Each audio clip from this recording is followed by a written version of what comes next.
I'm Richard Gearhart, an intellectual property attorney specializing in patents, trademarks, and copyrights. And I'm Elizabeth Gearhart, not an attorney, but I work at Gearhart Law doing the marketing, and I have my own startup. Welcome to Passage to Profit, the road to entrepreneurship, where we talk with small businesses, entrepreneurs, and discuss the intellectual property that helps them flourish. Today, very special guest, Kathryn Ford, who's the founder of the Excellence Institute. And then we have two presenters. So I don't know who was here in the New York area in 2013, but if you saw the X-Wing Starfighter in Times Square, our first presenter, Heather Willems with TwoLine Studios, was involved with getting that there. It was huge and people loved it. And then we have Ceata Lash, and no, her product is not for eyelashes, but it is for hair. So she has the PuffCuff, which ladies with curly, thick hair you want to know about. Yep, and I'm totally outnumbered today because it's 4 women to 1 guy. So well, you know, the men could use a PuffCuff too. Excuse me. really? Okay. yeah. Well, I don't have much hair, so I'm not sure it's going to help me that much. But I'm interested, and I do know people, men who have ponytails, so maybe this is the product for them. In any case, before we get to our distinguished guests, we're going to go to IP in the news, and our story today is about the band Journey. And I think everybody remembers the band Journey. They were super popular in the 80s and even in the 70s. I remember when I was a freshman in college, 1978, Journey was, high up on the charts. So You're really dating yourself. I know, but at this point, our audience already knows how old I am, so I don't think it matters that much. But anyway, you always think these bands, like after all this time, they made all this money together, that they would be able to get along. Well, here it is, like what, 30 years later? And Steve Perry is suing 2 of his other band members. Well, they cut him out of the deal, right? Well, yeah, that's what happened. They went off on their own and trademarked all the names, like the 20 top Journey songs. So they could put it on t-shirts and stuff. Right. And some of the trademarks were any way you want it. Yeah, like I'm gonna wear a t-shirt that says that. Well, maybe you're at a restaurant or something. I don't know.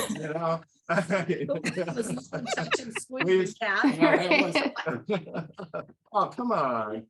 And so they've got all of these great songs, and Send Her My Love, and After the Fall, and Girl Can't Help It, or whatever. So they went out, and the other 2 band members, and I'm trying to see, Jonathan Cain and Neil Schoen, they trademarked those song names, and then Steve Perry filed a petition to cancel those trademarks, which means that they make them invalid, and then also sued Neil and Jonathan for trademark infringement. So For trademark infringement, did he well, trademark? and it wasn't so much the trademark infringement. I misspoke there. It was for breach of contract. So But they can still do it just without a trademark, right? It just means other people could do it too. Yep. right, you need a higher level of protection for that. It makes it, if you're going to license something, you really need a federal trademark. There's common law trademark rights too, but those are going to be harder to license and harder to enforce. So the trademarks were kind of key to getting this merch for them. But Okay. in any case, that's the news. I think Steve Perry should have trademarked his voice, because that's what they're making their money off of. Right. I couldn't agree Yeah, you more. can trademark sounds. Yeah. Yeah, absolutely. And it's hang on. Cheetah? Oh, don't. Ceata. Ceata. Okay. Ceata. Yeah. All right. Don't worry. That'll be edited out. No, Okay. he doesn't. Ceata. So Everybody's Ceata, what I agree with you. I think that, his voice made the band, and for him to be cut out of this just seems unjust to me. Right. And I think he should pursue it. And I hope they can work it out, because Yeah, that was kind of crummy. Yeah, that was a crummy thing to do. Kenya, what are your thoughts about this? I agree with Ceata. I mean, I can't imagine why you would think that you can monetize someone else's intellectual property via their voice, all right, or they're using their likeness without their permission, or at least including them in part of that opportunity to earn revenue. So I think it's shady. It just kind of shows you that people don't value partnerships sometimes and they'll do anything for money, and it's sad. Right. It makes me wonder, are these guys broke and is this why they're doing it? Yeah, I mean, why would they provoke this kind of controversy? And you'd think they could work something out, right? But Well, I don't think they're broke. I think they want to do a comeback or something, and merchandise that you can sell at your concerts is the best way to do it, or a good way to do it. yeah. So Heather, what do you think? Yeah. What are your thoughts on this? Well, my initial thought is it just feels heartbreaking, like when you have a group of creatives that come together to bring something into the world that brings so much joy to other people, and then it is just monetized. It seems like they're just kind of grabbing at whatever straws they can get. And in my business, I'm always thinking it's about the ideas, and it's about sharing those ideas. And in my case, it's not so much about the art, but about like getting those ideas out there. And I'm rooting for them that they can work it out. Yeah, I think so too. And Kathryn, what are your thoughts here? Well, I couldn't agree with everyone more. My company name is Excellence Institute, and this certainly is not a display of excellence. And I believe that we do need to come from a place of love and include those and have, rich relationships and partnerships. So I hope that they can work it out as well. And I don't believe he should have been cut out of this. And I feel like there's something more behind it that maybe we just aren't seeing the whole picture. Yeah. Yeah, I think you're right. Well, the wheel in the sky keeps on turning. And with Can I get a that, little- we're can I- going to go to, we're going to turn to Kathryn Ford. And she is the founder and CEO of Excellence Institute, a fabulous world-class women's club for sophisticated and extraordinary women who love finer things in life. And who doesn't love finer things in life? And know that they are meant for more. So welcome to the show, Kathryn. It's great to meet you and see you, and thank you for joining us. And so tell us what happens at the Institute. Well, thank you so much for having me. This has just been so much fun already this morning. I appreciate that. Well, what happens at the Institute is all kinds of extraordinary things. And it's technically based off of my own journey of going from tragedy to triumph. So I design incredible next chapters for women who are ready to make the rest of their life the best of their life. No matter what has happened to them, what they're facing now, it does not matter. And I'm living proof of that. So that's what we do. It's very exciting. Well, that sounds great. So what are some of the programs that you've put together? So I have several. The main program is in fact called Meant for More. And that part of that whole Meant for More program, it speaks for itself when a woman knows she's meant for more, right? And underneath that is my program of Oceans of Wellness. And I do have that trademarked. And it is my 7-step system for radical healing. And I have found throughout my own journey, my own life story of, gosh, now it's been 33 years, that our relationships in our life play the most important role, whether that is with a significant other, it's time to uncouple successfully, or maybe a woman hasn't ever found true love in her life and it's time, or it's a relationship that maybe is toxic with a coworker, family, friends, whatever it might be. But those are typically even look what's happening with this band, right? It's a relationship issue.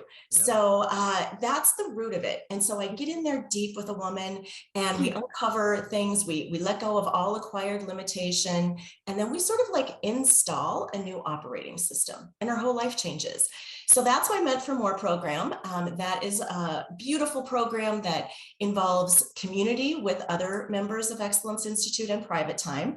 I also have Women, Wealth, and Wellness, and Ford Consulting for women who just want a completely private, exquisite experience. So that's what I have. That sounds wonderful. Now, you've hinted at it, so we have to get into it. You were down in the depths of despair. I mean, you had some real problems in your life. How did you overcome? What were they, and how did you overcome those? I sure did. And I know that I'm still on the planet to be doing this work because I shouldn't be here for two reasons. My journey, as I said, began 33 years ago when I was 26 years old. And I'll just give you a little bit of an idea who Kathryn was at that time. Professionally, I was thriving. I was in a human resource career with a major corporation. I loved what I did. And my dream was to be the senior VP of HR one day. Personally, though, I was very impoverished. I was a couple of years into a highly toxic marriage, and I didn't see any way out. I grew up in a family that had beliefs that divorce was not an option and that I just needed to try harder. I made this decision to marry this man, and I just needed to try harder. So I was driving home one day from work, had a really bad headache, didn't think much of it, took a couple aspirin, went to bed, and would end up going blind in my left eye. Yes, what a shock at age 26. Wow. And I was, I didn't know what was happening. It was, talk about a wake up call, right? And I was living in Minnesota at the time. So I thought, I've got to have the experts take a look at me. Went straight to Mayo Clinic. They ran all kinds of tests, came in the room and said, "We are so sorry to tell you this, but you have multiple sclerosis." I was like, "I have what?" And they said, "Yes." And then the nurses came in from a place of love, preparing me for all of the really scary things that they said were likely to happen to me. They left the room, and I can still see myself standing in that room, getting ready to leave, getting dressed. And I said, no. I am not signing up for that. No, I'm going to be a medical miracle. I don't know how, but I'm going to do it. And I have to tell you, thank goodness I claimed that for myself, because had I aligned with the other, I'm sure that that is exactly what would have happened. So I set out and did all kinds of research. I mean, I really just started with supplements and anything I could think of. And then I started researching what were people doing all over the world who were facing really scary things, yet they seemed to be thriving. And in the mid-90s, I ran across Dr. Bernie Siegel. And he is still an expert in the world on the mind-body connection. And I knew I struck gold. I knew I started to put the pieces together. And then I started to develop things for myself, practices and principles based off of his teachings of this mind-body connection. And I actually was doing quite well. And so the story really gets even more interesting. I did notice, and it came into my awareness that it was this relationship that I was in that was causing all kinds of toxicity in my body. And these are my words, but I believe I know we have an inner pharmacy. So our inner pharmacy is constantly releasing chemicals based on what's happening in our life. And I had all this toxicity going on. So I had way too much cortisol being released, way too much of all these chemicals that are not meant to be in our body over time. So I finally got the courage to get the divorce. I said, if no one in my family speaks to me again, I have to get out. And the whole thing ended in a gun incident. So again, I am really fortunate to be here based on that as well, because most of the time, did you those say don't gun? end up. A Yes. Gun incident. Can you elaborate on that, or do you prefer not to? Well, I will say this. So we were a month away. My then husband, I unfortunately was in a relationship with someone who was a narcissist. He had issues with rage in our home, and he had untreated mental health challenges that he refused to get help for. And so we were a month away, and from this, basically the judge in Minnesota rubber stamping the divorce, and the perfect storm happened. He refused to move out until the divorce was final. He called me one day from work. He was a marketing executive, and he told me that he lost his job. I could not believe it. So here is a man who basically his whole life is crumbling, right? His wife is divorcing him. He has these, challenges in his life that he's refusing to get help for. So he doesn't have the skill there to cope with all of this. And now he has lost his job. So he came home from work that day. We got into an argument. He went down in the basement and came up with a gun. And fortunately, the silver lining is that the professionals in our community were incredible. The whole incident ended without physical harm to anyone, which was great. Obviously, there was a tremendous amount of emotional trauma and et cetera that needed to be healed there. But the silver lining for him was that at that point, they made sure that he got the help that he needed. So that really is the silver lining, and the fact that I then, I'll just continue what happened after that. About a year and a half later, so this was a time in my life that I really didn't even know if I'd be able to go on. A year and a half later, I found out I had been misdiagnosed after all of that. And actually, the correct diagnosis is something worse than MS. It's called neuromyelitis optica. So I'm like, oh my gosh, I don't know who's going to wake me up from this nightmare that I'm living. And I was still in Minnesota, and I'm a researcher by nature. So I discovered that now, 22 years later, after that initial diagnosis that I got from Mayo Clinic, there's an expert in the world on this really rare condition called neuromyelitis optica. So I immediately went to see him. He walked in the room, he turned around to walk out, and I was a little bit confused. I was like, what is he doing? He stood in the doorway and he said, "Are you Kathryn Ford?" And I said, "Yes." And he said, "Oh my gosh, you don't even look like someone who's had MS for 22 years, let alone this worst condition. I want to know everything you're doing besides the medication you're on." And I literally said to him, "You know what, doctor, I'm going to take that as a compliment because I haven't been hearing very good news lately." And he laughed and he's like, "Please take it as a compliment." And I said, "No, really, I am." And he said, "What are you doing? What are you doing?" And I downloaded everything that I was doing with my mind, my inner world, to override everything else that was happening. And I said, I am literally living inside a body in my inner world that is experiencing vibrant health. And he was like, "Whoa, is this working?" Obviously it's working. And then we had the most incredible discussion about how everyone in the world has some sort of dis-ease. Everyone does. We all have something that if we could change it in the next 6 months to a year would make the biggest difference in our life. Many people, it's already cellularized in their body. Like me, it was a diagnosis. Other people, their bodies are sending messages to them about, danger, danger, you must change something. Other people, it's a relationship issue, like I talked about at the beginning, which most things stem from. It's time to uncouple. It's time to finally find lasting love. It's time to heal that family relationship. It's time to possibly weed your garden of someone that's, really toxic in your life, whatever it is. And other people, it's time and money freedom. They're either working all the time to create the financial flow that they would love, or vice versa. They've got all this time, but no financial flow. And he looked at me and he said, "Let me tell you, you have got to get this out into the world."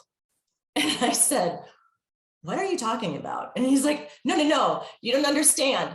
This is way bigger than you." And I said, "Honestly, doctor, I've just been trying to save myself. What are you talking about?" And he said, "No, you can help so many people out there. You've got to get this out into the world. You are basically a medical miracle." And remember, 22 years before that, I said to myself, I'm going to be a medical miracle. And he was the first one that basically, said that back to me. So it was quite an amazing day. And I would later find out that 16 and a half of those years, I was on a every other day injection of a chemotherapy drug for MS. I wasn't on MS. I didn't have MS. And he said that was actually supposed to make me worse. I said, no, I believed in that. And I've been that the power of our mind, again, I know it didn't hurt me. So that's my story. And that's why I do what I do today and why I'm so passionate about what I do. So I have two takeaways from that. One is the strength of the human spirit. And the second one is always get a second opinion. And a third and a fourth. Very, very good advice. I mean, that story is absolutely amazing, Kathryn. And that you're here today sharing that with us is so inspiring. And for myself, I say, how can I develop the strength and the spirit that Kathryn has to help me handle my own challenges? What kind of advice would you give to people for that? Well, the first thing to do is to really embrace the fact that when one person can do it, and many have, you can do it too. Because oftentimes we think, oh, well, that might have worked for so-and-so, but it's not going to work for me. I'm telling you, when you have the right support and you have the right tools, miracles happen for everyone. And I have so many women that I've worked with that would say the same thing, that basically when I begin to work with a woman, I tell her, I am going to introduce you to a you haven't met yet. That's how much of a quantum leap you're going to be taking in your life. Yeah, it's Yes, exciting. I just want to say to our listeners, you should look up Kathryn Ford. She'll be on our YouTube channel. She doesn't look like she's ever been sick a day in her life. She's absolutely gorgeous. And Thank you. I mean, if you're a woman considering that you need a change, she makes a really great role model for what she's doing. I couldn't agree more. And we have to take a commercial break right now, Kathryn, but we'll be back with more comments from you and the rest of the guests on Passage to Profit right after this. Well, welcome back, listeners, to Passage to Profit, Road to Entrepreneurship. We are here with the incredibly inspiring Kathryn Ford, founder of Excellence Institute. Her life story is just amazing. If you missed it, you can hear it on our podcast tomorrow. And we're going to go to Kenya Gibson, our media maven, now for a question for Kathryn. So Kenya, fire away. So first and foremost, your story is super remarkable. And I guess it's been all of your life's experiences and challenges that have brought you into this space of like almost reprogramming the brain. Exactly. So what tips and tricks could you give to people to kind of reset what we've absorbed through life, what our cells have downloaded to kind of get to the other side? That's such a great question. The first thing to know is, and to remember, is that the number one life mastery skill is to notice what you're noticing, right? So when something comes into your awareness, that's the first step in healing, because you're aware of it now, that is an opportunity for you. Maybe you've got this relationship going on and you're reacting the same way something is triggering you. It's so important to notice that and say, I'm not getting the results that I want out of that reaction. I need to respond differently. And so I work a lot with women on standing in their strength, really keeping their power and not giving their power away to someone else or something else. So that's really important. And to know that the most important real estate you will ever manage is your mind. Absolutely. Our mind creates everything, and our subconscious mind is quietly controlling our entire life. So Kathryn, how do you know the difference between a truly toxic person and a person that you disagree with or argues with sometimes? I mean, where's the line there that where you draw it, between getting them out and keeping in and trying to work it out? Another great question. So when everything begins with ourselves, right? And the first thing is to know that whatever is transpiring in your life, the content of your life is the curriculum for your evolution. So when you start to learn tools and you practice them, you are understanding that everything's happening for me and not to me, and you use these tools and you respond differently, yet you're not moving, the relationship isn't moving forward in a positive direction. That's sort of the litmus test. When you've taken your power back and you understand, okay, I'm working on myself, and to not have this be triggered, to heal this from childhood, whatever it is, yet this relationship is not moving forward, because it does, in a relationship, it takes both parties.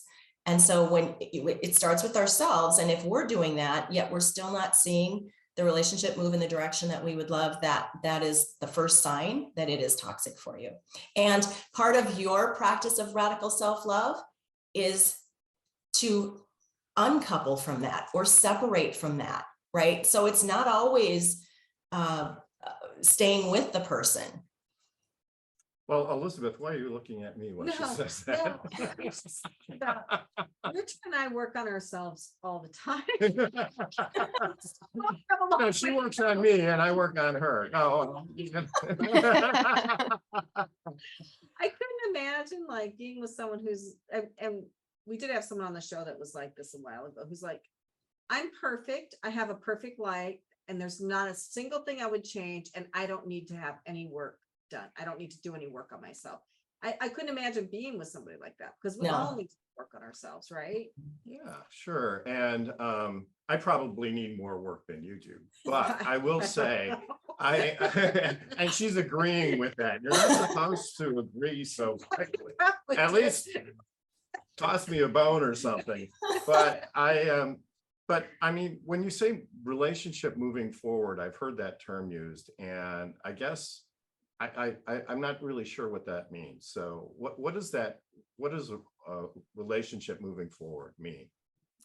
Well, it depends on the type of relationship, first of all, but of course we want our relationships each day to become richer and better and deeper and more there, and a closeness regardless of what type of relationship it is.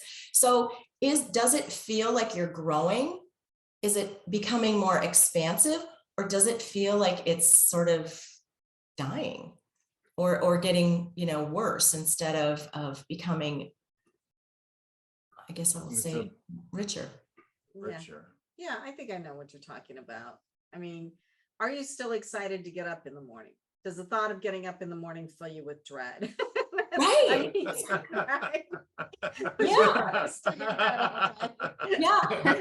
I have no Yeah, choice. if your husband hides in the bathroom for like hours every day, then maybe there's something wrong there or I something. have no choice, because we have this kitten and he is ready to go at 6:30 in the morning, and so am I. Yeah. But I think though the important, having a good relationship is a lot about obviously flexibility, understanding that you're two different people, and having common goals, right? Definitely. And working towards the same objectives together. And Elizabeth and I are a team. She has strengths, I have strengths, we both have weaknesses, and we complement each other. But So, we both don't always do the same things. Like, he's getting special training for media and I'm not, because I don't she want doesn't to. need it. No, I just don't want to. I don't want to go hang out in Mexico for a couple of weeks getting trained. But anyway, and to be able to say, no, I don't want to go, because there was a lot of pressure on me to go. I Mhm. mean, really had to stand in my own strength and say, no, I'm not Yes. going. Yeah. So, Kathryn, you like to mingle with celebrities, right? So you have these events where like Susan Summers came, right? And she Yes. appeared with you. And so how do those work? And did she bring her thigh master? That was the other question. No, she did not. I do have these events. They're called champagne and chic events, and they are, okay. yeah, they're extraordinary. They truly are. They're so much fun. Basically, it's bubbles, bites, and transformation. And we do them every few months. If anyone is interested in finding out when the next one is, you just need to go to my website or else excellenceinstitute.com/events. And you'll find out when the next one is, who the celebrity is. They're super fun. We have a dialogue. You get to meet the celebrity. I'm having discussion with whoever it is, and we have some fabulous celebrities coming up. And there's transformation involved. And then, of course, I invite women who are interested in taking it further to know how to do that. It's a lot of fun.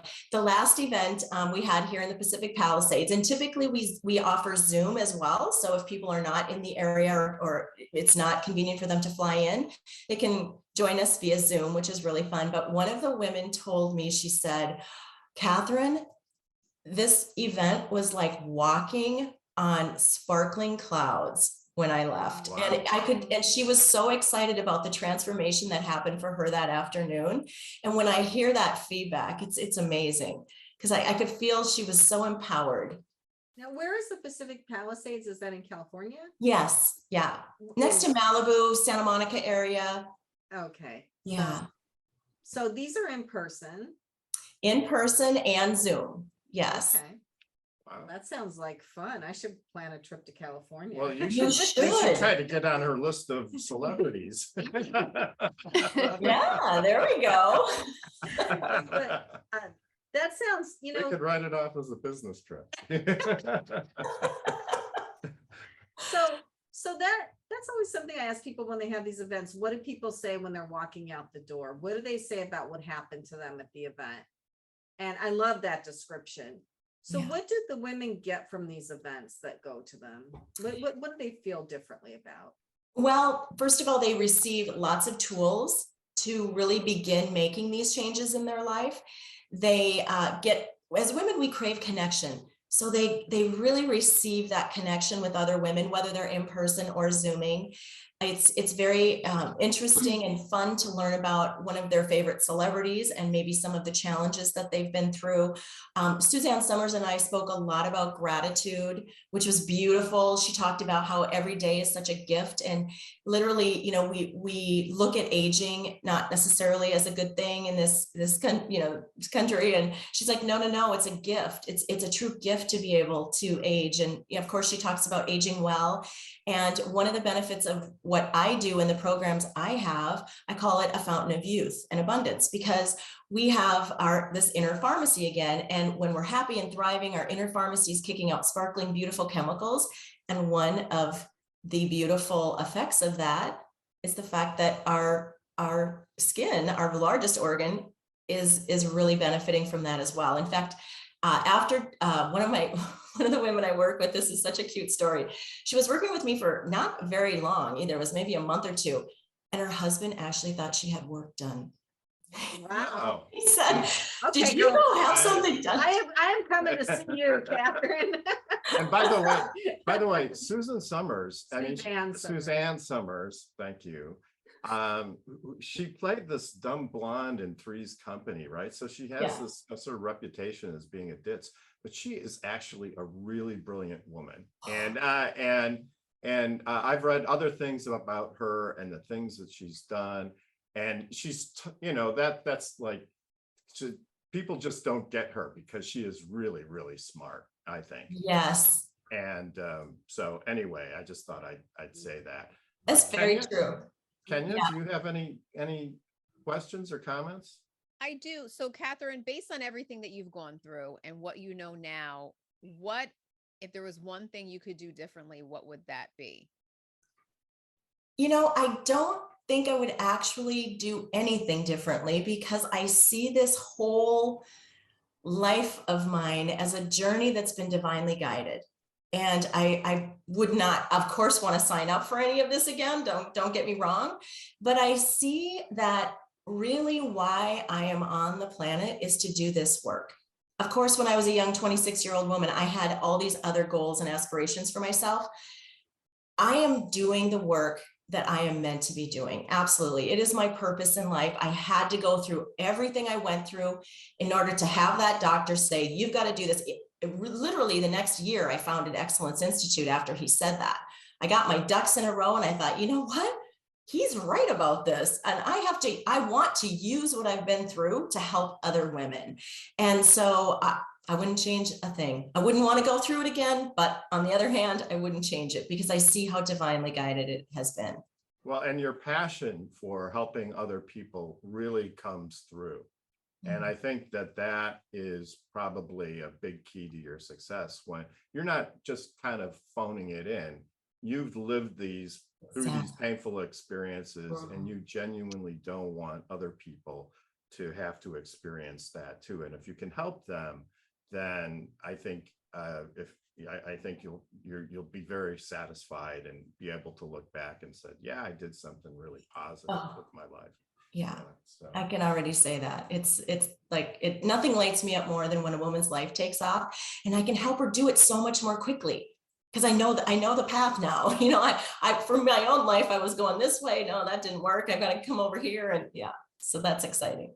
Well, I should introduce you to our daughter, because she's a nurse right now, but she won't do it forever because it's difficult in many different ways. And she's kind of like trying to figure out what her next step will be. Yeah. So and she's 26. I mean, if she can figure it out at 26, wow. Right? Definitely. Most of us, it takes a long time. Some of us still haven't figured it out. Anyway, we have to take a commercial break. Kathryn Ford, founder of the Excellence Institute, thank you so much for joining us. And we'll be back with more Passage to Profit with Richard and Elizabeth Gearhart right after this. And welcome back, everybody. It's Passage to Profit with Richard and Elizabeth Gearhart, and really a fantastic guest, Kathryn Ford, who's just been through it all and is giving back to so many people right now. It was really amazing to hear her story and appreciate what she's doing for other women. I think Very it's, inspiring. I think Very it's inspiring. great. And if you missed the whole interview, you should definitely pick it up on one of our podcasts. It's the Passage to Profit Show. You can get it anywhere you find your podcasts, and it's definitely worth a listen. And now it's time for Power Move. So Kenya, who's our power mover today? So I'm really excited about Power Move today because we're going to be talking about the notorious B.I.G. Biggie Smalls, whose estate is partnering with Burst Life and Surreal Events to create a hyper-realistic model of the late rapper's Brooklyn neighborhood called The Brook. Got that out. So the new virtual world will reference the artist's hometown in Brooklyn. And this activation is expected to launch later this year and will allow fans to explore the virtual environment through virtual real estate purchase, being able to attend concerts, and buy and sell NFTs, which I thought was super cool. And basically how they created this is they use the hyper realistic model of old videos of Biggie, and his mother, Valletta Wallace, who I was actually fortunate to meet one time, is part of the project. So Biggie is our power move for today. That's great. I remember hearing about this someplace. So this is getting out there, and I think it'll be great. Cool. Yeah, that is really awesome. I mean, it's just amazing where technology can take us today, right? It's sort of like a metaverse thing for Biggie Smalls, right? It is. And I'm still trying to figure out the benefit of buying virtual real estate. I don't know what that well, you can put your virtual car in there, but I'm like, and how your do you virtual use that? kitchen. Right. Like, I don't know.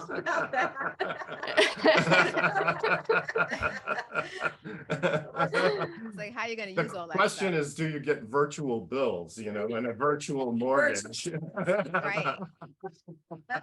No, those are real. So, okay. Well, that's very cool, Kenya. Thanks for bringing that up. And now it's time for Elizabeth's project. Please tell us what's been going on.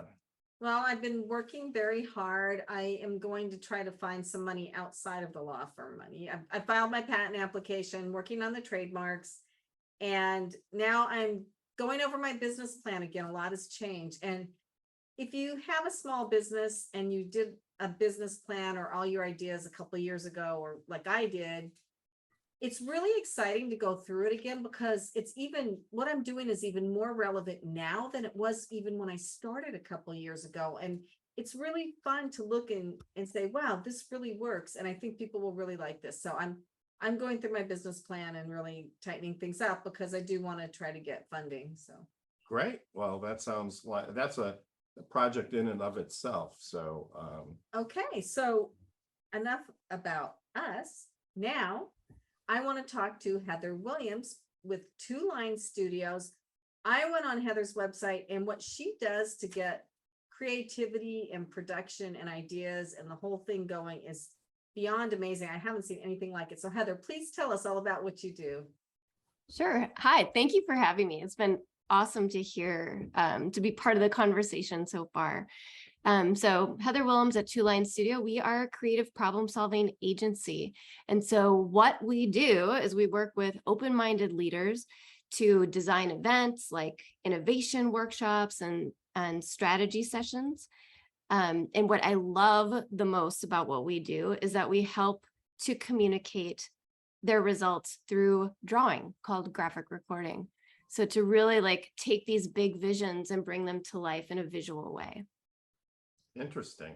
So can you give us some examples? Yes. Well, this one is actually from many years ago. I've been doing this for 15 years, which I'm like, how did that happen? But one of my favorite stories is when I was working with Lego and we were doing a strategy session. It's a 3-day, all of the leaders get together. And it started out just as it normally would, with all of the subject matter experts talking about their numbers and reports.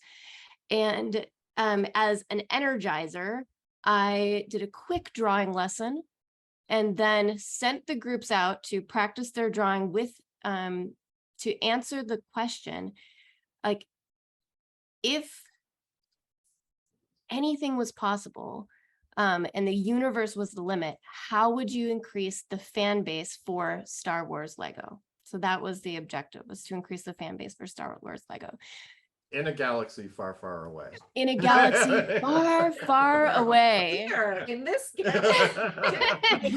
but this is what was so great, because they had this creative tool that they were able to explore. So they came back with these drawings of like, oh, let's have a new storyline for Lego, and let's have Darth Vader and Yoda bouncing off of the buildings in Manhattan in this like epic fight. And oh, let's take the Millennium Falcon and land it in JFK. So we started out talking about IP. So I'm like, how does this all work?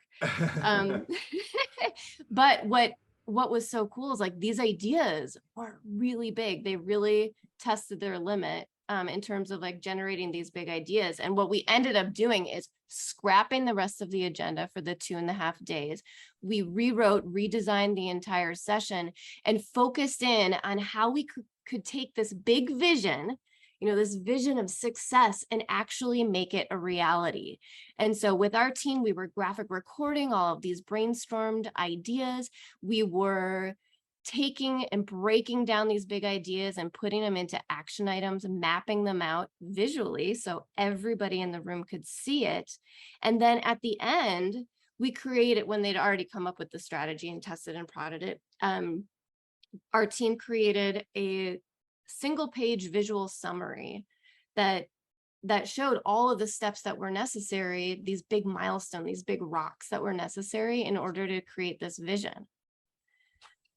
Wow. And so this It is the sounds stuff like that I totally fun. And, I would definitely like to see Lego things landing at the airport and jumping off the skyscrapers. And yes, and what the results of this session were. So the team took it back. They looked at these visuals I was told every day for a week. Every week for the next 2 years until this came into reality. And what the results were on May the 4th. It was known as the day Lego broke the internet, because they had a huge activation in Times Square. They'd found, they'd partner with a lot of different organizations, and they launched the Yoda Chronicles, which was a cartoon series that went on for 2 years. They had activated all of the screens in Times Square where they had Yoda, the Lego Yoda and the Lego Darth Vader having an epic battle, bouncing off all of the screens. And then the best thing was that they couldn't land the Millennium Falcon and JFK, but they did build a life-size X-Wing fighter that parents, dads, and kids, probably mostly dads, right? Let's be real about this. They would like be able to sit in this X-Wing fighter and have their photo taken. It was so awesome. And so it was just very cool to see these creative minds come together, unleash that creativity with the drawing and storytelling, graphic recording, and visual mapping. And it was so cool to be part of that project. Wow. I just wonder, like, how many Legos went into that Millennium or the Starfighter, and did they find a kid's bedroom large enough to make it? You can actually Google it, and there's a great video that says talks about the whole process. There's some of my drawings in that video as well. That it was, yes, the largest model that's ever been made. Wow. So it sounds like you really are on the forefront of new marketing techniques, like helping people cut through the noise. Absolutely. Absolutely. So how would you do that for a law firm? I'm just kidding. You don't have to give us free advice. Yeah. No, but that's actually a great question. So I work across industries. We can build a giant Lego patent. No, but you work across industries. So and you do collaborations, because getting Lego and Star Wars and Times Square and all the billboards and everything all collaborating together at once. I mean, that was huge. That was taking a giant effort. That came out of the innovation strategy that I was part of. So so that's where that kind of those minds came together, and they knew that that was part of the process that they needed to have that activation. But when I'm working with groups like law firms, or maybe it's in the pharma industry, like working with medical devices, or even with companies like IBM and Cisco, like working in the tech industry, one of the things that we do is we map out their journey. And Kathryn's talking about this journey with women and like empowering and transforming their lives, which I can't wait to talk more about. But that's kind of the thing I get to do in organizations as well, with teams. So say we're working with a law firm, and it might be really difficult to explain what the process of getting a patent looks like to viewers on the show. So, we would draw out what that journey looks like. And one of my superpowers that I personally think I have is synthesizing complex ideas into a way that's very easily digestible. Well, that is a problem that we have, quite honestly. Yeah. Because putting attorney speak into something that people who are not attorneys will understand, there's a huge gap there to bridge. Huge. Right. Oh yeah, I absolutely agree. I actually think one of the skills any professional gains as they get older is the ability to explain what they do to people who are not in that field. And they do it in a way where they don't use jargon, and they provide enough of the right information that the person or group can make a decision about the things that they need to make a decision about, without clouding it up with all the weeds and everything like that they really don't need to know. I think that's a true sign of intelligence.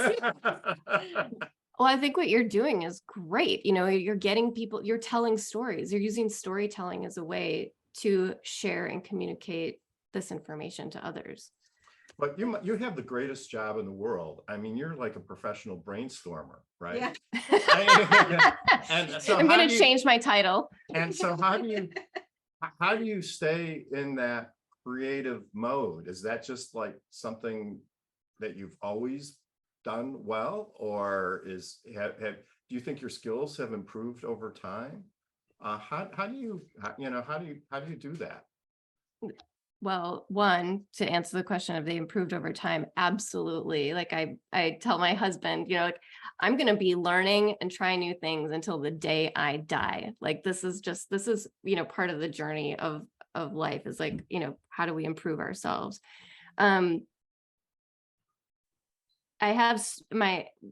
When I started doing this work, I met up with one of my girlfriends from high school, and she started laughing. I'm like, why are you laughing? Like, this is my career. Like, I take it very seriously as a businesswoman. She's like, Heather, you used to do this in coffee shops when you were like 16. You would go to coffee shops and eavesdrop on the people behind you and write out their stories. Like, and I was like, oh, yeah, I guess you're right. But the improvement comes like from its practice, and it's creating a daily practice, just like we might have a daily practice of meditation to calm and open our minds.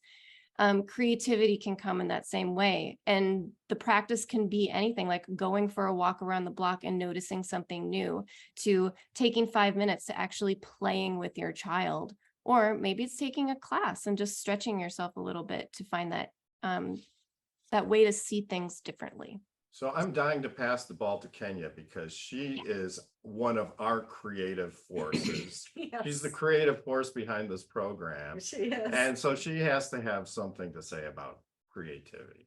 Well, I appreciate from one creative to another, like just having a space to be able to create in, right? So the Gearharts were just really good and open-minded about like what they wanted to do with their marketing and efforts, and how they could take that to the next level. And that's not always the case with most people who you work with, right? People are very linear in their thinking. And I think being open-minded is what leads ultimately to like creative success. How do you stay inspired? Like if you feel like you're hitting a dry spot as a creator? How do I stay inspired when I feel like I'm hitting a dry spot as a creator? For me personally, I go to meditation, or I just sit quietly in a room by myself and just listen, just take notice of what's around. Actually, Kathryn mentioned, notice what you're noticing. So that's something that I actually do quite often. Other times I'll put my ideas into action and I'll just start doodling something, anything, and not have judgment around it, but just see where it goes, sees what it inspires and where it takes you. So how do you notice what you're noticing? I'm gonna have to work on that. That sounds like it almost takes like concentration. Yeah, we need to pass the ball to Kathryn too. Yeah, Kathryn, please. It does take concentration, and it's amazing because again, it brings things into your awareness that you were possibly flying under the radar.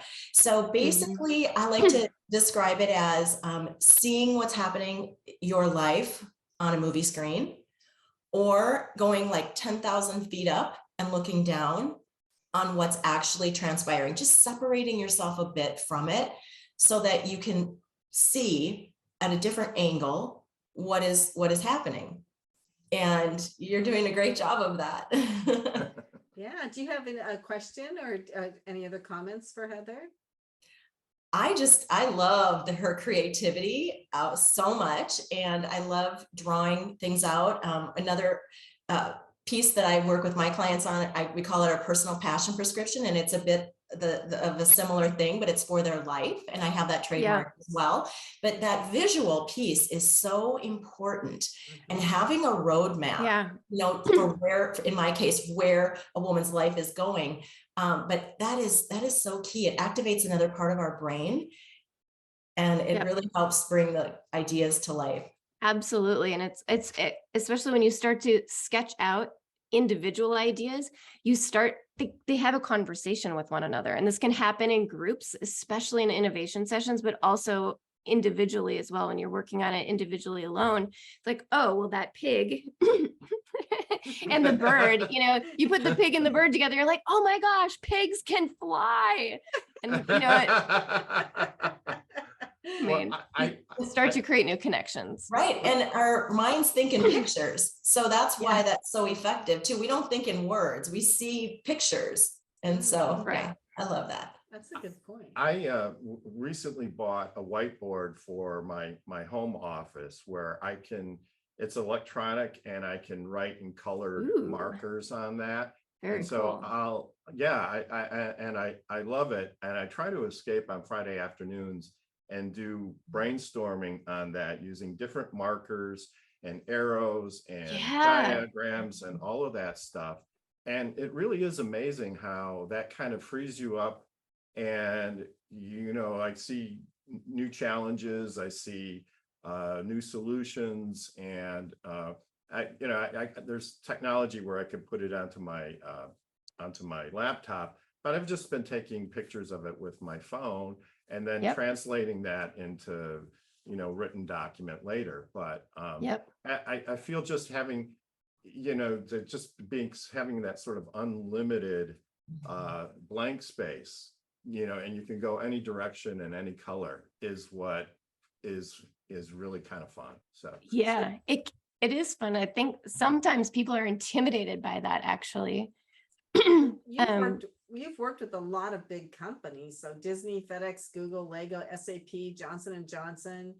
So really, this is a technique that I think a lot of people see the value of. And I love that what Kathryn said, we think in pictures. I never realized that before, as long as I've lived. I picture you frequently.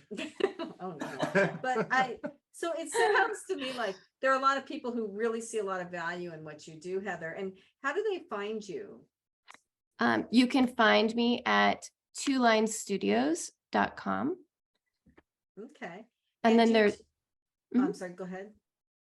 Oh, I was also going to say, you know, for ideas around, working with that blank canvas, you can also check out my book, Draw Your Big Idea. We have over 101 different exercises in that book that help to spark creativity and get you to think in a different way.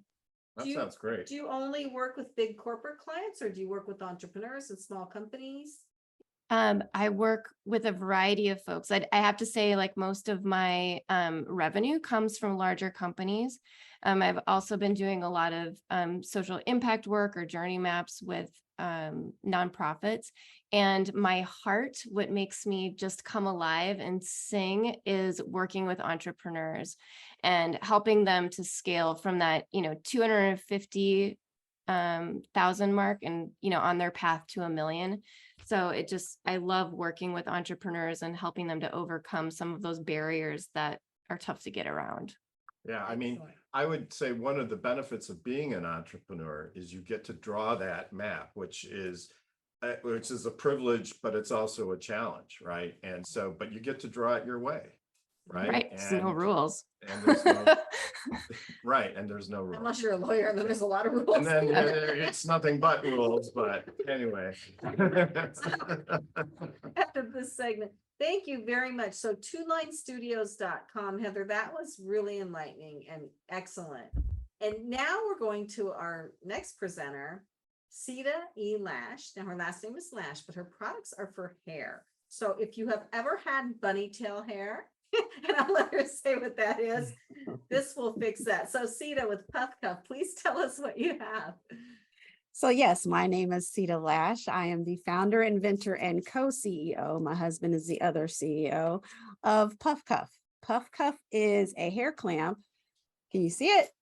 There we go. Yes. So for our listeners who are on the radio right now, can you describe what it looks like for them? Yes, I definitely can describe it. So I hate this analogy, but if you can imagine, everyone knows what a banana clip looks like, right? Yes. What's a banana clip? Except for you, except for you. It's Except okay. for You you. can take a pass on this one. You can take a pass. Okay. Is that the same as like an orange clip or a pear clip or? No, because actually the PuffCuff looks more like an orange clip than a banana clip. But a banana clip Now is I'm really actually, confused. yeah, don't think too hard because I can tell it's hurting you. I'm gonna go back to my Yes. drawing board, okay? So the PuffCuff is, like I said, the only hair clamp specifically designed for those with thick, curly, textured hair. Previous to the PuffCuff, the only things on the market to hold your hair up were elastic bands and banana clips. So the banana clip actually is a clip that's shaped like a banana, and you take it and you squeeze your hair into it, and it kind of gives you kind of a mohawk type of look. Oh, so Well- it's similar to like a chip bag clip? Not really. All We're right, still I get thinking it. too hard. Yeah. Okay, I'll stay out of this conversation for a while. Okay, go, please. So what happens is anybody with thick, textured, curly hair, usually our only relationship with a banana clip is to destroy it, because it's really taking the clip and kind of cinching your hair into it and hoping that the clip does not break. Well, that's it. It basically is designed for straight hair, and elastic bands, rubber bands, all of that, in essence, are also designed to give straight hair bulk, just like fiber optics. You got, thin threads, and you have a plastic or rubber coating on it to give it bulk and hold it together. Well, most of us that have curly or thick hair, dense hair, textured hair, we already have bulk and thickness. We don't need anything to give us bulk and thickness. We just need something to hold our hair in place. So that comes the PuffCuff. So the PuffCuff is actually round. So if you want to call it a grapefruit cup, a grapefruit clip, you can, because grapefruits are round. Now, if you find a banana clip that's round, if your banana comes to your home and it's round, you got a problem. That's not a banana. Yeah, it's not a banana. So Unless you PuffCuff glue is two together, but right, anyway, right. we're not going But there, even so. then, yes. So PuffCuff is not a banana clip. The concept kind of is the same, but it's actually different. The PuffCuff holds your hair in place, where the banana clip and rubber bands and everything cinch your hair down. Hence, when you cinch your hair down, and I think this is the same with people with straight hair, silkier textures or whatever, I think we all equally hate the rubber band, because eventually it's going to give you traction. It's going to cause traction on your hair, which is going to cause tension and leads to pain and headache. I always say it's a problem if you if it feels better to take your hair down than take your bra off, then whatever whatever you're using in your hair is a problem. I claim the fifth on this one. I just. But all of us knew, right? All us ladies know what that feels like. I got to say, Ceata, I love the video on your website. You're a good actress. But yeah, it is pretty amazing to see this in action, I will say. And I believe it or not, I used to have super curly Irish, thick hair. Mhm. And when I was younger, it's thinned out and kind of straightened out as I've gotten older. But when I was younger, there was not a thing I could do with that hair. I wish I had this. Yeah, and that's what most, this is what happens is most of us, and I think it's one of those, false pretenses of what beauty is, that straight hair is what's beautiful. Well, majority of the globe, people on this planet do not have straight hair growing out of their head, but we've all been forced to straighten it in order to supposedly manage it or control it or be more presentable. But it got to the point where it's like, you know what, I'm going to embrace what God has given me, but I need to be able to style it in a way that is comfortable and will not, just not cause me pain. So that's where the PuffCuff came from. So how are you marketing this then? Okay, so I started the company actually 9 years ago. I came up with the idea around 2006 and basically gave myself, I wish I had Kathryn back then, because I literally talked myself out of making Kathryn and Heather. I talked myself out of making this. Like I wasn't smart enough. Didn't have enough money. I, didn't know anybody had invented anything before. So I spent actually from 2006 to around 2011 talking myself out of this, bringing this product to fruition. But then I had a very significant life experience that helped me get over it. And I can explain that later. But to answer the question, when I started this company, I literally thought that this was going to be something I was going to sell at craft shows on the weekends, because I had no clue that it was going to be a product that would be needed globally. So when I started the company, Instagram had just started. There was no influencer marketing. There was no YouTube like it is now. Instagram was in its infancy. Facebook was in its infancy. And what I did was I just started putting content. The first thing I did was, let me back that up a bit. I ran an Indiegogo campaign and I linked it to my Facebook account. And I remember I put the Indiegogo campaign on Facebook and I got 1,000 followers overnight. And I was like, whoa, I've made it. I've done, I've done it. And so that let me know, okay, this is not just something that I need. I literally thought that this was just going to be a product for people that look like me, Black women who decided to stop straightening their hair. But as the PuffCuff grew on social, and this was before paid social and all of that, we really did get an organic following for the product that started 9 years ago. So it really was, it was strictly organic up until 2019 when I started doing paid digital marketing. So it was just word of mouth. It literally was word of mouth. We started selling on Amazon because no one knew me, no one knew the company, no one knew really the technology of, if you call it technology, of the PuffCuff, but we leaned on Amazon for its, its customer service. So we figured if the customer would be more willing to take a chance on us if they knew Amazon had their back in terms of return and customer service and blah, blah, blah, blah. And that worked. So we did that from 2014 up until about 2015, 2016. And then we were able to garner our 4-star rating. Because, people go to Amazon to seek fear that, well, now it might be a little different, but previously people would go to Amazon just for product research to see, you know, what other people were, how this five, you know, what star rating these products had before you bought it from Amazon or before you went someplace else to buy it. So we garnered that, you know, we garnered our 4.5, 5-star rating on Amazon, and that helped to also build the social proof that we have today.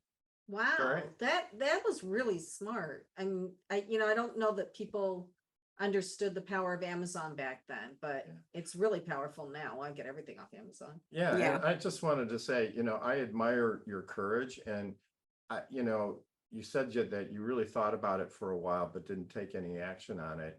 And, you know, it takes courage to launch a project and put money, and you're sort of putting yourself out there, and you have to be ready to do it, right? And in your case, there was an event that prompted you to do that. And sometimes that's what it takes. But you know, I think I don't think, I have entrepreneurs say, well, I've had this for a long time and I haven't done anything with it. And I'm always like, well, don't be so hard on yourself. You know, it takes Do it when you're time. ready. It takes time to get yourself ready for some things. But I want to sometimes. go to our marketing guru. Well, Yeah. we have 2 marketing gurus, but I want to go to Kenya first. Kenya. Well, I want to say I love that your product is so solution based. So I naturally am a curly girl. I haven't relaxed my hair. God, I think it's almost a decade. I grew my hair out a decade, and I like to go in between styles. So sometimes I wear it curly, sometimes I wear it straight. I don't like to straighten it often because it's not good for your hair. But what I'll say is I've never seen anything like this on the market, right? Because usually you have to use a million hair ties just to get the nice poof. Are you working with any like curl fluencers or anybody in that space that can help you like show the usage of your product via video, Snapchat, TikTok, all the things? So, like I said, we were on social before social was social. So we have, I'm a firm believer, when I started this company, I wanted it to be a reflection of you. So I value user generated content. I purposely, in all of my marketing and all of my, I purposely do not use influencers that are celebrity, if that makes sense, because I wanted the customer to see themselves represented in my marketing. So all of my, any visuals, usually all of the visuals that you see when you see people demonstrating, or in my marketing materials on my website, all of those people are real.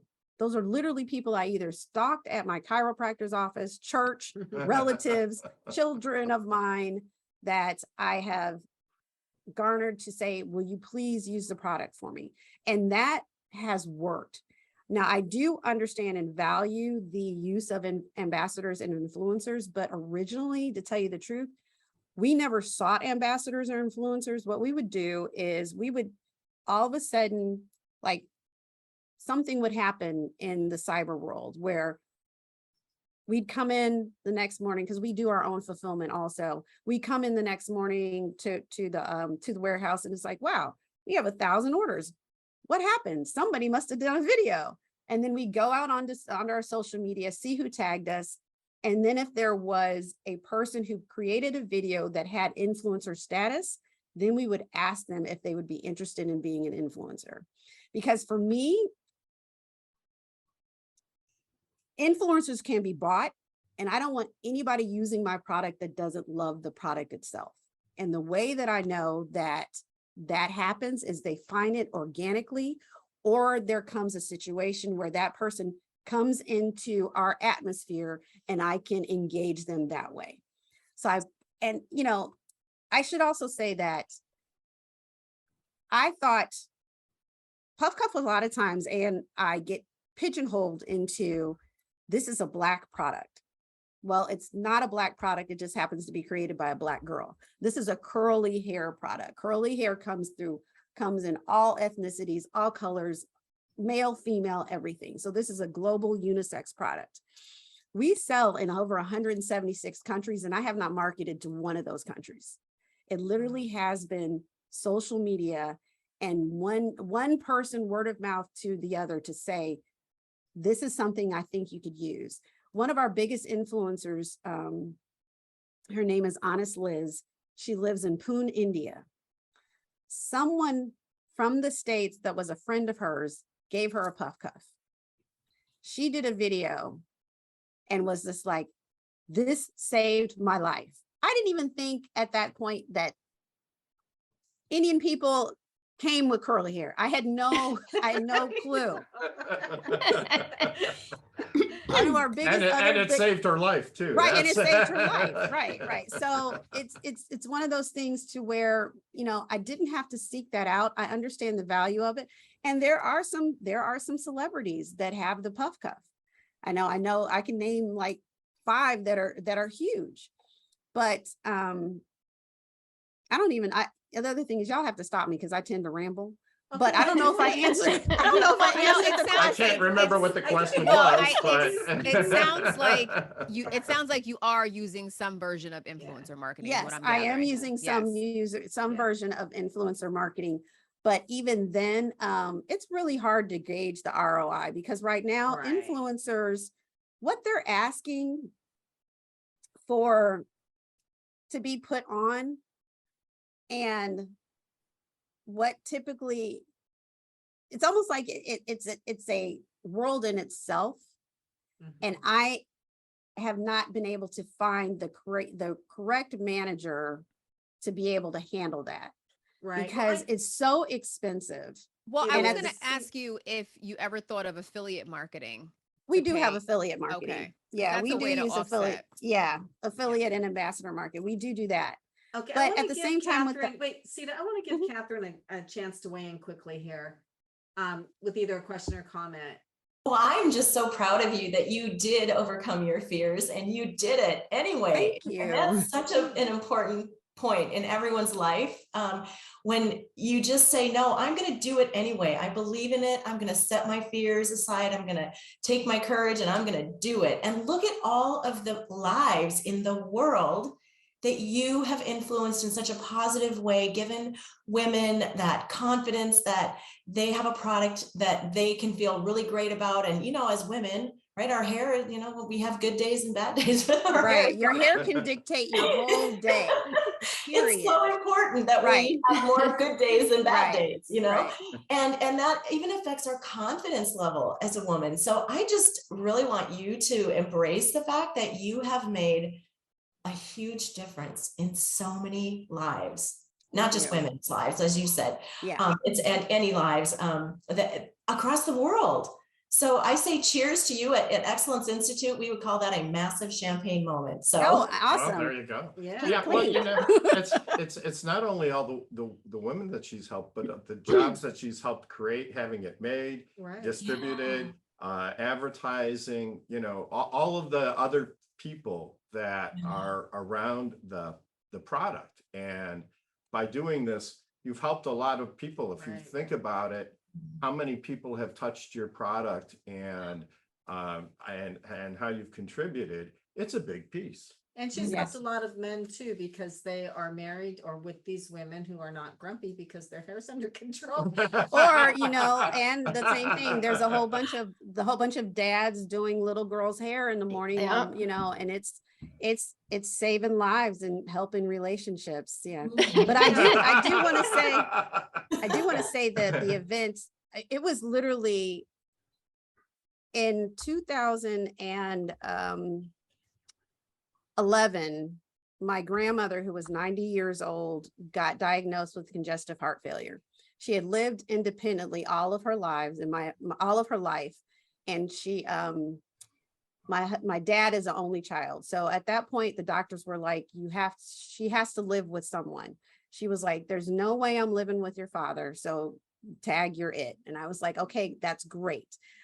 We literally started to convert our house so she could have a first floor bedroom and bathroom. And we were moving. She was transitioning from Indianapolis to Chicagoland. At the same time, we were on the list to become adoptive parents. That weekend, we had decided actually, when we went to go move my grandmother to my house, my grandmother, I think she called my name about 2007 times. And my husband was like, I'm looking at this situation. There is no way you're going to be able to handle your grandmother and handle a new baby at the same time. So we honestly had decided to take our names off the adoption list. That Monday, from coming back from getting my grandmother's things, we were moving her furniture in. That Monday, I was at Kohl's picking out bedding for her room. I got a call on my cell phone from my adoption counselor from her home phone. And I said, we just got chosen because we did open adoption. Oh, And the call, I remember the cashier was like, you just got chosen for what? I was like, hold that thought. Let me take this conversation, take this phone call. Oh my God. But to say all of that, I received my grandmother I received my baby that Friday. And I received my grandmother that following Sunday. And my husband and I literally looked at each other and were like, if we survive this, then we can survive anything. So that was the point that took me over into, I'm going to do this. And the other thing was my grandmother had no regrets. She was 99. And when she was in my house, we were able to have more intimate moments together, talking together, just she and I. And I just asked her, I was like, Grandma, are you scared? Are you scared? Because death is coming. And she was like, no, I've done everything the Lord has asked me to do. I'm ready to go whenever he's ready to take me. Matter of fact, I was ready to go last night and I woke up this morning, but she's like, I'm still here, but I'm ready to go. And my whole thing was, God had given me this idea of the PuffCuff before that, but I sat on it. And my thing was, I didn't want to regret. I wanted to have the same type of peace and happiness, knowing that I had done everything that I was supposed to do with what God gave me. And that was the admiration that I had for my grandmother. So that was that pivotal moment that set PuffCuff in action. That's a marvelous story. Wonderful. And thank you so much for sharing it. We have to take a commercial break. so what is your website again? The website is thepuffcuff.com. Okay. And we excellent. are on Amazon. We're on every single e-commerce channel you can imagine, and sallybeauty.com and Sally Beauty retail stores. Excellent. That's wonderful. And absolutely great story. We have to take a commercial break right now. We'll be back with more Passage to Profit right after this. Welcome back to Passage to Profit, everybody. That was Ceata Lash and with the PuffCuff. And I thought her story was just amazing. And she's doing amazing things out there. And Everybody was amazing. That I was on the show today. think we have a lot of amazing people on the show today. But now we get to do the group question. So this is Elizabeth's question. So I am going to ask everybody here, who inspired you? And it could be any kind of inspiration you want. It may be somebody who inspired you to change your look, or somebody who inspired you to change your life, or whatever. So I am going to start with Kathryn. So who inspired you? Definitely Dr. Bernie Siegel. In the mid-90s, when I ran across him, it was like gold. My whole life opened up, and I knew that I struck gold because he empowered me to take things further and gave me that information that our minds and bodies are so intimately connected, and our bodies are always speaking to us. So definitely Dr. Bernie Siegel. Excellent. Heather, who inspired you? Well, I'm gonna go with we've been talking so much about family and like just vulnerable stories. My mom has been an incredible inspiration to me. She's taken so many risks and challenges in her life, and has always inspired me to say it doesn't matter what you do as long as you do it to your best and authentically. Excellent. Ceata. Yes, it would be, actually, it's going to be my husband. My husband has been, his name is Gearhart. He has been the yin to my yang, the sane to my crazy, all of that through this whole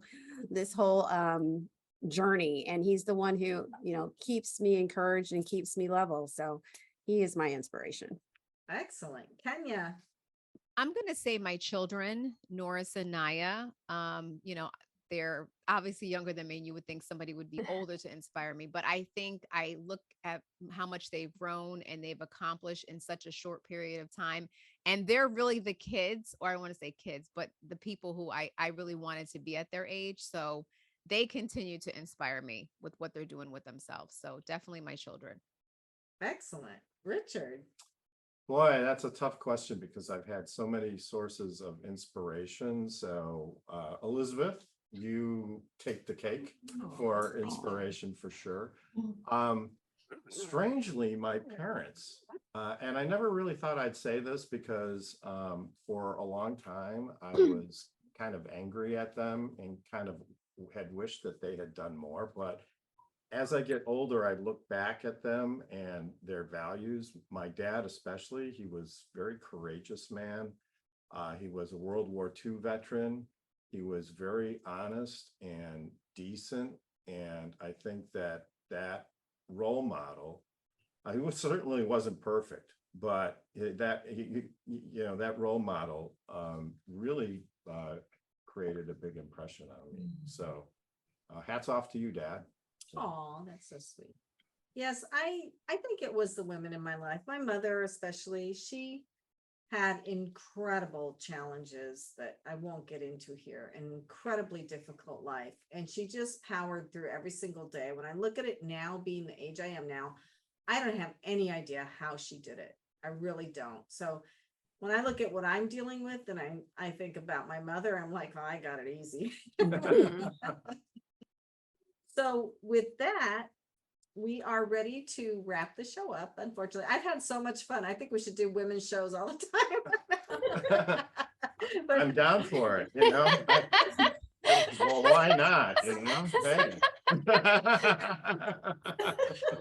Come to the website some more time. So Kathryn Ford was our guest, founder of Excellence Institute, excellenceinstitute.com. And if you go /events, you can see her events coming up with famous people. They sound like a lot of fun, and they're in California, but you can also do them through Zoom. So. Yeah, and what an amazing person too. And when I was looking at her website, I was kind of like, well, what's she like? Is somebody who markets about the finer things in life? I thought she might be a little bit snooty, but she is completely down to earth and real, and that's just exactly what you want.